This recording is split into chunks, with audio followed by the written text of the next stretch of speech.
Ilustríssimo senhor, presidente da Faculdade Pernambucana de Saúde, Aria Veladiniz, demais componentes da mesa, todas as autoridades aqui presentes e aqui representadas, caros pais, professores e amigos, muito boa noite. O texto que eu vou falar para vocês hoje versa basicamente sobre realidade.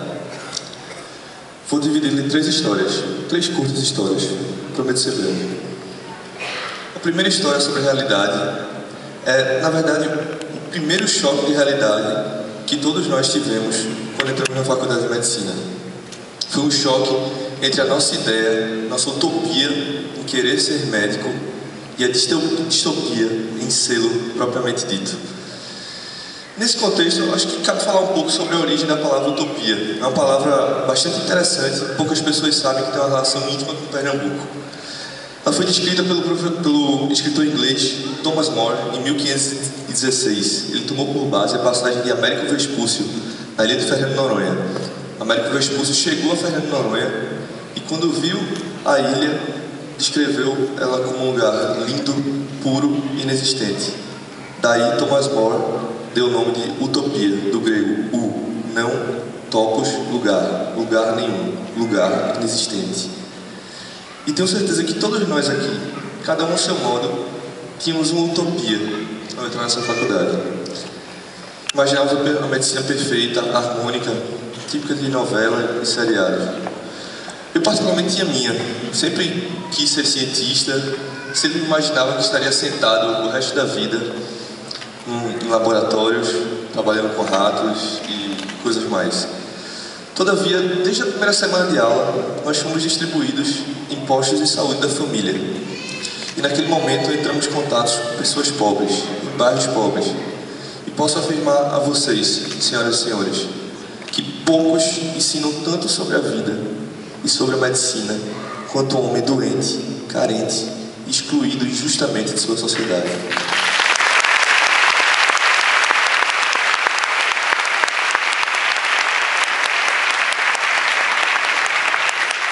O professor Fernando Figueira, médico pediatra que fundou o IMIP, uma vez disse: nós, médicos e estudantes de medicina, temos uma dívida eterna com a população pobre. Em outras palavras, senhores, isso significa que esse diploma que hoje carregamos, ele nos dá uma obrigação moral de servir essa população e de retribuir o conhecimento que essas pessoas nos deram através de suas dores e de seus males. Essa é uma realidade que definitivamente não é utópica. Ao contrário, é distópica, desarmônica, imperfeita.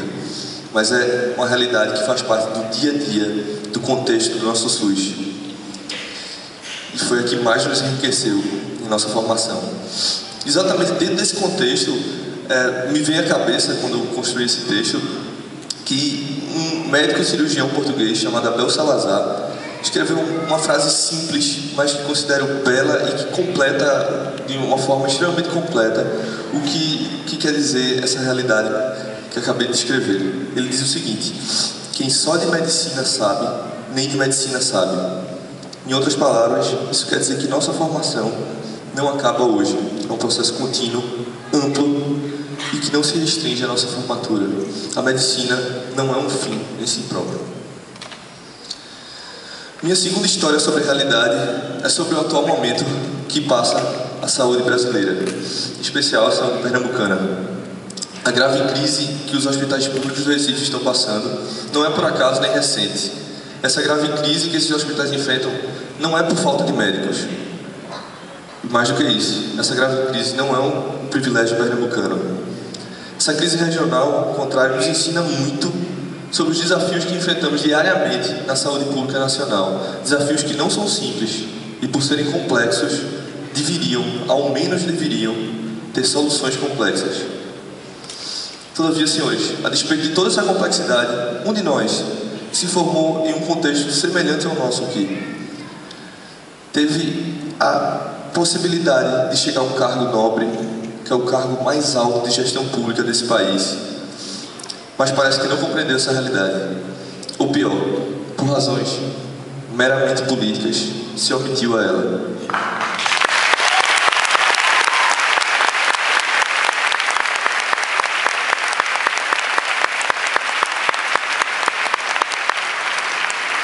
É incompreensível para nós médicos como alguém teve a oportunidade de tapar os buracos históricos consequentes a erros e negligência à saúde pública brasileira e resolveu tratar do assunto apenas com panos frios. Em vez de incrementar reformas políticas verdadeiramente efetivas e profundas, no que condiz a aumentar e regularizar as fontes de investimento na saúde pública e a priorização da atenção básica, optou por usar nós, recém-formados, como moeda de troca a questões de residência médica. E poucos médicos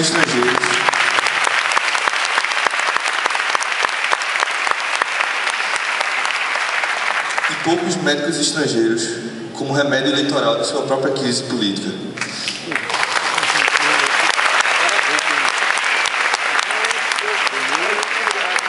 A visão de que o médico é o centro único da prevenção, do tratamento e da cura é um conceito totalmente ultrapassado em saúde pública moderna.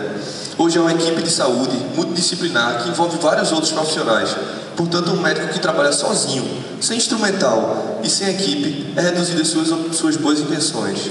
E não apenas boas intenções, e apenas boas intenções não previnem, não tratam, não curam efetivamente ninguém. E nossa sociedade esse ano já demonstrou que já cansou de soluções pouco efetivas e paliativas.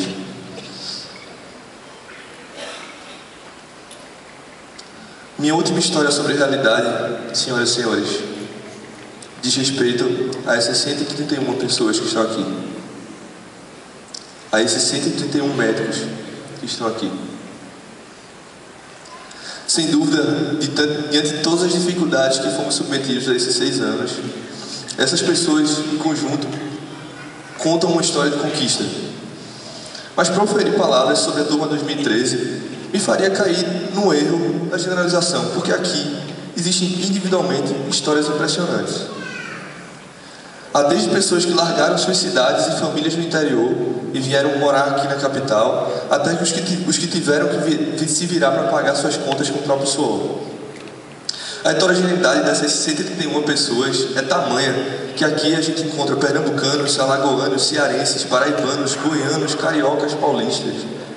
E além de agora médicos, temos também escritores, músicos, atletas, políticos, poetas, comediantes, farmacêuticos, odontólogos, fisioterapeutas. Todavia, eu posso até me esquivar de falar de uma turma de 131, mas não posso deixar de citar um de nós. É consenso de todos que, sem dúvida, esse é o formando que mais representa a palavra conquista. Apesar de toda injúria e dificuldade que enfrentou, este rapaz, senhoras e senhores, ultrapassou limites sem nem percebê-los que existia. Sua força de vontade foi tamanha que ele demoveu a sorte sem nem perceber que precisava utilizá-la. E a cada dia impressionou cada um que estava ao seu lado. Se algum de nós merece esse diploma hoje, você é quem mais nos representa, Dr. Pedro Russo.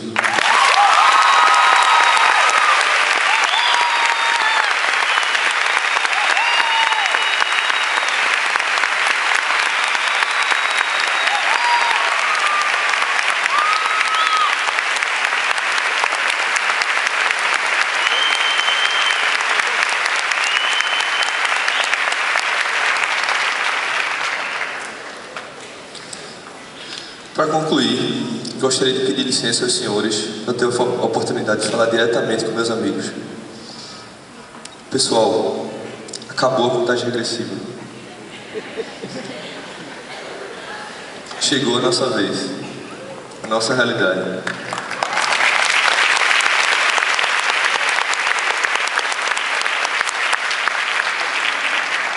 E eu olho para vocês agora, todos os 131 juntos. É a primeira vez que eu tive essa oportunidade de olhar 131 juntos. E eu percebo como diferentes e até iguais nós somos uns dos outros, mas é impossível negar todas as amizades que eu fiz, todas as amizades que fizemos e o sentimento de saudade que vamos carregar daqui adiante. Por isso eu escolhi nesse final um provérbio árabe que eu acho fantástico, que define esse sentimento de saudade de uma forma que eu acho linda.